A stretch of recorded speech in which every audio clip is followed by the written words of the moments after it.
Good morning, guys, and welcome to the podcast. And I've got a question for you. From wounds to wisdom, Alicia Farricielli has transformed adversity into a guiding light for others. And with her expertise in inner child healing, spiritual mentorship, and holistic life coaching, Alicia empowers individuals to break free from limiting beliefs. And so, what if we had a special guest today who could talk to us all about emotional healing, trauma healing? And so I'm really happy to have Alicia on, coming from Florida, and to talk about her work. So Alicia, welcome. Thank you so much. Excited to be here. Yeah, briefly introduce yourself and we'll dive into the questions.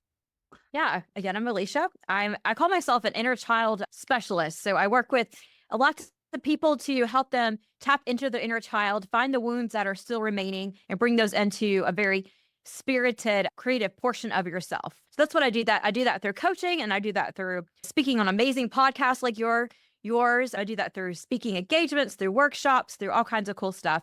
And I incorporate breath work and meditation and energy healing and all kinds of cool modalities to start to release some of those traumas and wounds that are inside of us.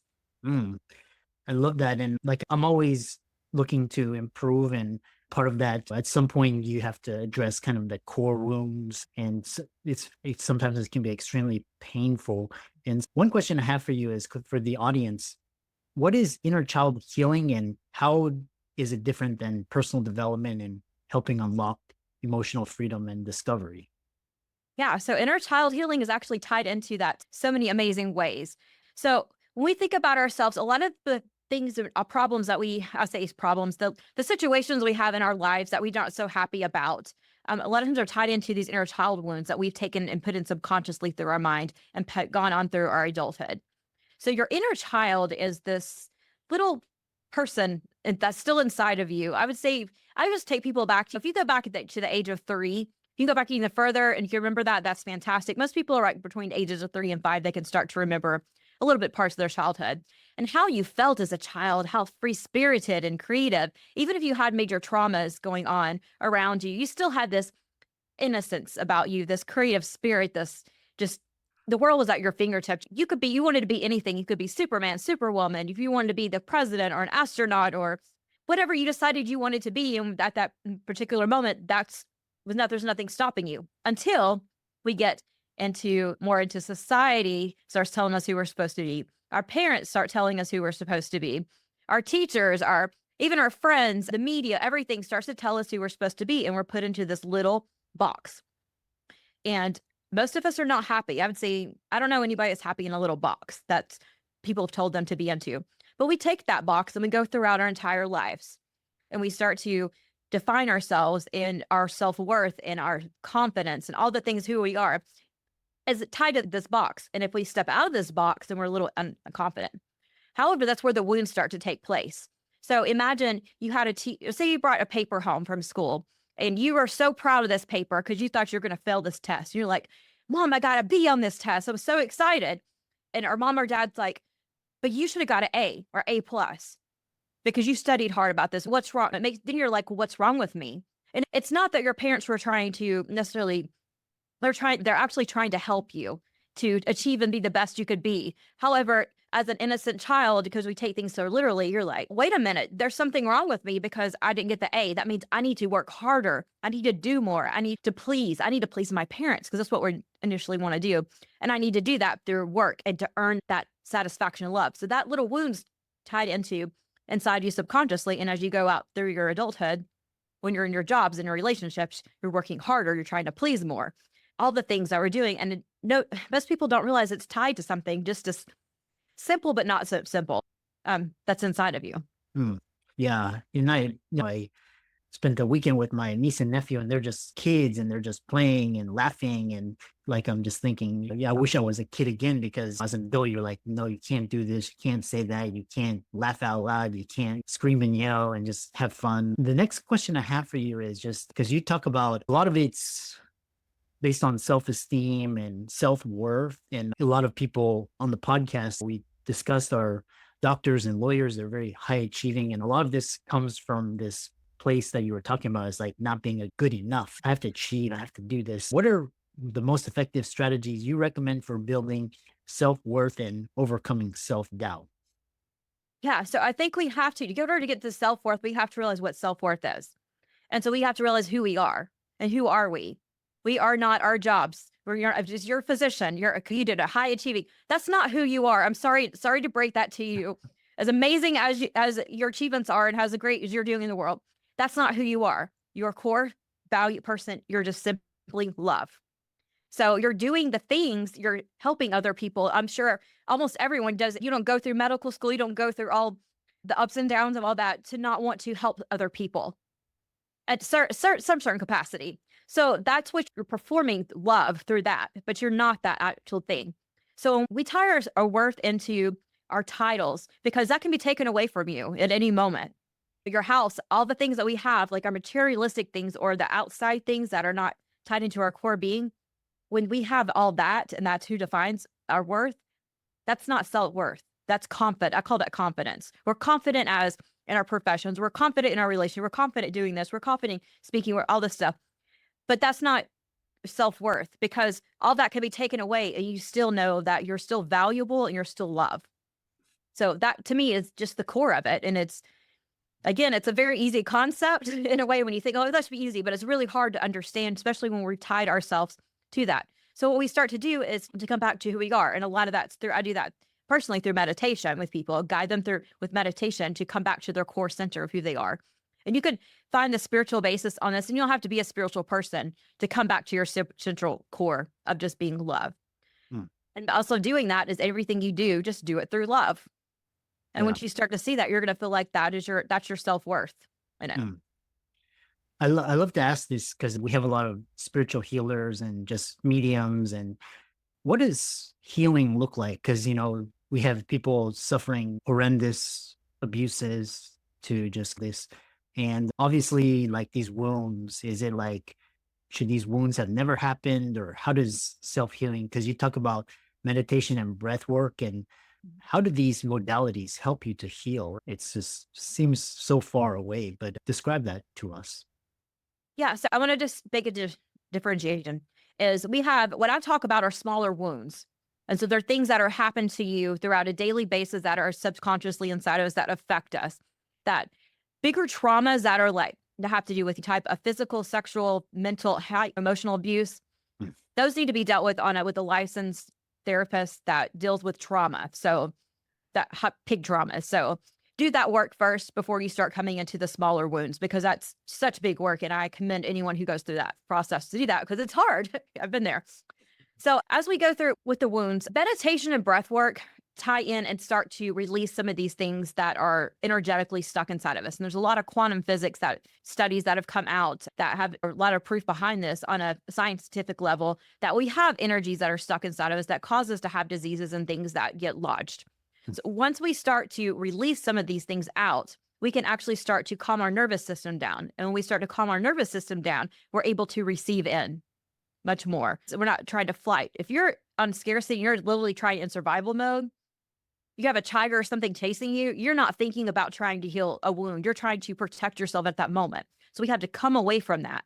And a lot of that is releasing some of these energetic things through energy work, through breath work, through meditation to get to that central portion of being able to start healing.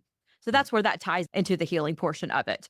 And Mhm. once we start to do that, we can start on the process of opening up and really realizing what it is, what's blocked inside of us. And then we have to become how we're going to not become a victim in it. Mm. The things that happened to us in the past, they happen, unfortunately. They're part of your story. So you're going to keep that because you're not going to forget it. Mhm. It's if you say you forgot it, it's still subconsciously inside of you. You're not going to forget it, but you can rewrite that to where it's not your story anymore. And that's Mm. basically what healing is: rewriting the things that happened to you into a story of almost redemption, a story of being solid and back to that simple core of being knowing who you are, self-worth of love. And it's really hard when you've had things that you haven't healed from to come back to that central core right Mhm. there of just pure love. Mhm. I recently finished a book called The Body Knows a Score, and it's talking about Yeah. like you were describing this storing the trauma. How does the body, or how does the body know where to store the trauma, and how do you locate it, and what does it manifest itself as? Is it like Because when you do this meditation and breath work, how do you know where the trauma is stuck, or how do you identify that? Yeah, so there's several different ways that you can go through. There's a thing called interfamily systems that Dr. Richard Schwartz, if you're familiar with that work, I'm not certified in that work, but I do use some of the principles along with it. So you can actually go into your body and sit and have a conversation with it. And like, what part of my body feels like it's angry? And the first thing that comes up, it's like a lot of times it's in your heart center because you're not holding in, not in and receiving. So a lot of anger is held inside your heart center. We hold it in your throat center too, if you're holding it in. So it's really just going in and going into a deeper meditation. And there's tons of meditations on Spotify, YouTube that'll walk you through a lot of these to you. If you can't find them, reach out to me. I'm happy to send you some stuff or write one or create one for you. But as we go through and we don't process our emotions. So imagine stress, like most people are like this, just stressed out, like they hold their bodies just like this. They're not relaxing. And so when we're holding this up like this, that's tension, that's emotions that are staying stuck inside of our body. Mm. And it's creating all these things. So diseases start to happen whenever we don't release that stuff. Or we're holding anger inside of us. We're holding resentment. We're holding fear, the big one too. And it's called stress. It's called anxiety. It's called all kinds of other things in the medical term field. And that's why you hear things like stress is the worst thing for your body, like ongoing stress. Some stress is okay, but ongoing stress is so bad for your body. It's because it's nothing but a stored emotion inside of you. In order to release that, you could go in again and talk to that body part and ask it what it's feeling. Mhm. Where did this come from? And Mhm. almost like you're communicating. And that's actually what we do with inner child work, talking with your inner child as we go in and we talk to that inner child, which could be a body part as well. And we start to ask it why it's holding on to this emotion, and would it step aside and allow us to start to release it and heal and to see things through a different world. Mhm. It's not a one and done thing. People think, oh, I'm going to go through and you're going to be magically healed. I don't believe that. There's people out there that probably can do, I haven't seen it personally, but there's people out there that claim they can do that, and that's fabulous. I hope they can. But it's an ongoing process of healing over and over and over and over again, peeling the layers off one by one and going through that process. Yeah. Very interesting. Yeah, that sheds more light. And the follow-up question is common misconceptions about healing. And, for the audience listening, we're going to talk a lot about just forgiveness and how do you know what forgiveness looks like. So if you're interested in that, stay tuned. That's going to be the question. But what are the biggest myths about emotionally healing and inner child work? And how do you clarify them for your clients? Yeah. So people think I had a fabulous childhood, but I don't know why I'm doing this. But it couldn't be my childhood because I had great parents. Even if you had the best parents in the world, they're still human. They still make mistakes, and they're still going to say things because have bad days. They'll say things I'm a parent too. I know I tried to do the best I could at the time, but there's so many things that I did wrong. I apologize to my kids all the time. There's so many things that we think that doesn't come from. Maybe it didn't come from a parent. Maybe it came from a teacher or other family member, or maybe a friend or some other peer that was involved in your life. So people think that they don't have any type of inner child wounds. I would say 99% of people in the world have some type of inner child wound. And again, I'm not talking about big traumas. I'm talking about a small wound that could affect your financials, could affect your relationships, it could affect your business, affect your practice. It could affect every single thing in your life. This little wound could be affecting. And you could actually the great thing is you can release all that Mm. out. So yeah, that's the biggest one. The second one, talking about energy healing, you asked me probably 6 years ago, I would have laughed at you and said, I don't know what you're talking about. There's no way your body can heal itself. Go get on medication, do all this other stuff, there's a time and place. I'm not an anti-Western medication or anti that person, but I have witnessed and saw my own physical health, my mental health, everything be completely restored through energy work, through Reiki, through intuitive guidance and stuff. I've completely seen that happen through my life. And I've seen it happen with my clients, and I've seen it happen with other people as well too. That's how I know it's true.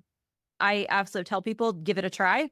If it's not for you, we'll go into breath or do something different. You have to have a certain openness to it, because it's like the heart center. If you're blocking stuff off, you're never going to receive it in.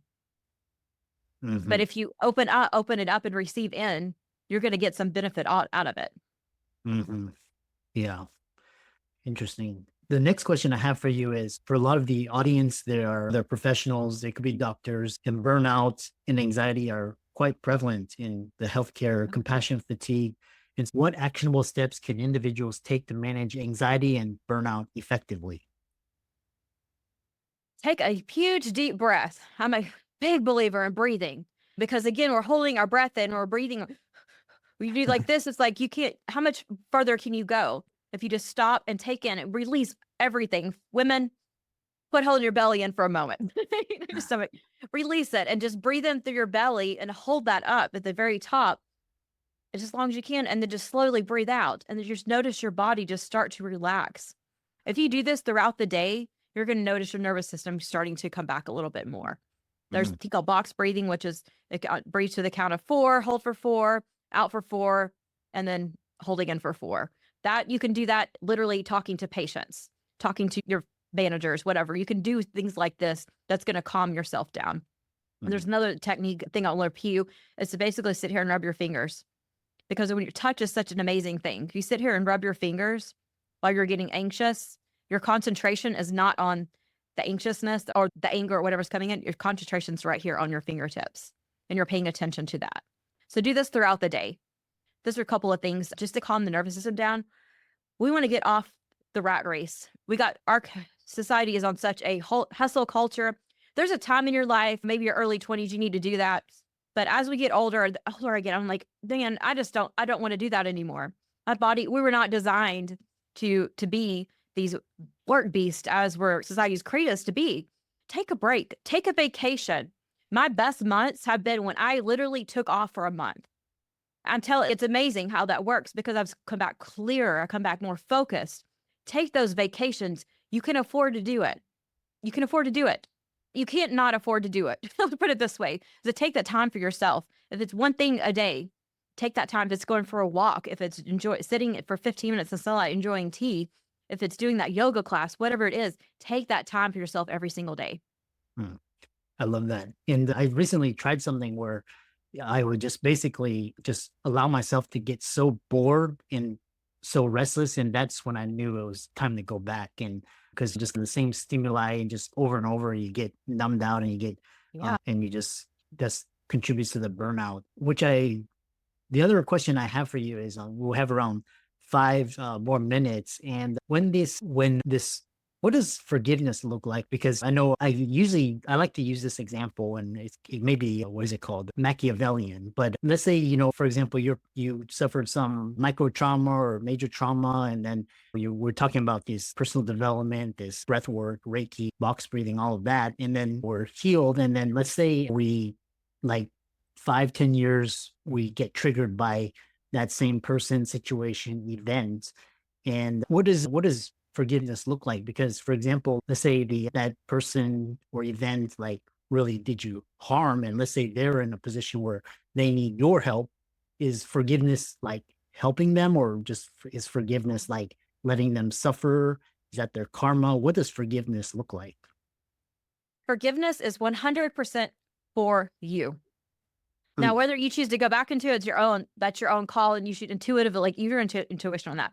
So when we forgiveness, we're taught you have to forgive, you forget, you have to move on. No, you can't do that. Do not do that because you'll put yourself back in the fire. You're basically saying I'm no longer a victim to this circumstance or this person or whatever happened to me, but it was not. But you're also have to address it was not okay that happened. mm, So we're not saying it's okay. It's not okay that happened. However, these are the things I learned from this. I've mm, learned, first of all, that I don't want to go back in that fire. I've learned the character of this person at this certain time, and people can change. I will say that. And I've learned that I'm going to got to set better boundaries. There's 3 things I've learned from this situation. And be like, this is amazing. I've learned something from it, even though it hurts. And you're not, again, you're not going to forget it. People say you're not going to forget it. You're kidding yourself. But however, you're saying every time that comes up, it's, you know what? What are the 3 things I learned from this? Oh, yeah, that's cool. So it still sucks, man. And you still have to go through and you still have to process through those emotions. And if you're angry about it, allow yourself to be angry. It's okay. Anger is not bad. Emotions are not bad.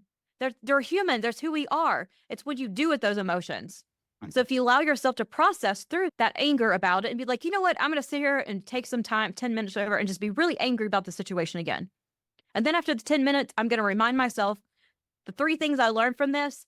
And you know what? The cool thing, I don't have to go back and ever see this person again if I choose not to. That's a boundary. You don't have to. It doesn't matter if they're a family member. It doesn't matter if they're your friend. It doesn't matter if you feel like it's not in the best interest of yourself. Go back intuitively. Like, how does it make me? That person doesn't make you feel good about yourself. Don't go back in there. There's no part of your life. You learned your lesson. Mhm. So just that, to me, that's forgiveness, is just untying that, taking that victimization away. But again, it's all for yourself. Mhm.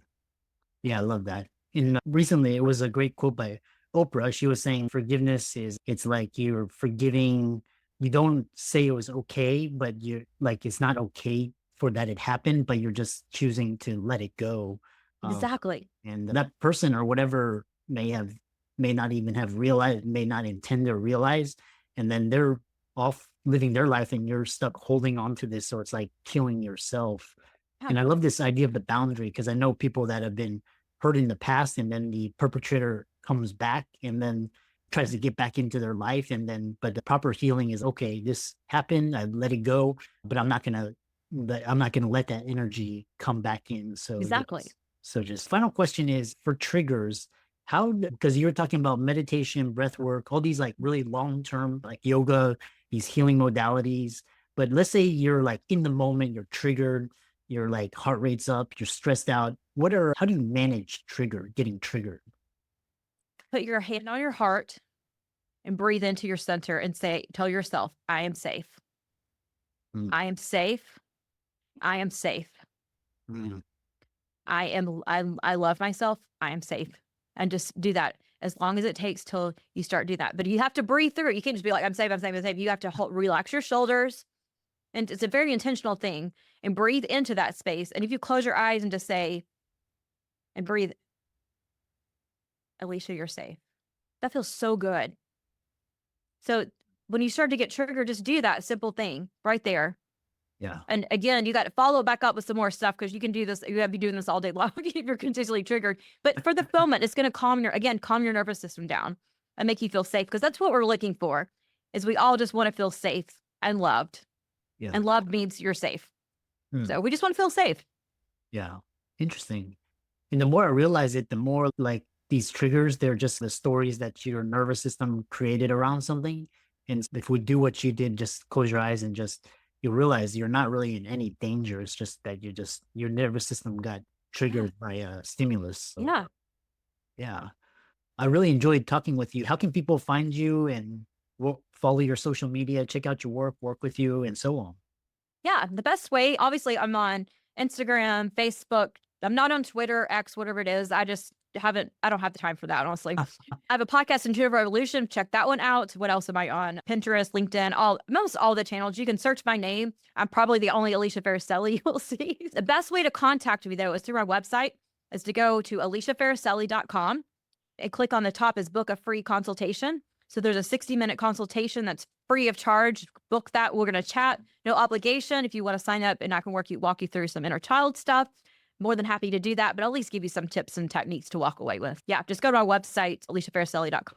Get the book a call. Yeah, excellent. And again, thanks so much for coming on and keep up the great work that you're doing. Thank you so much. Thanks for having me on here.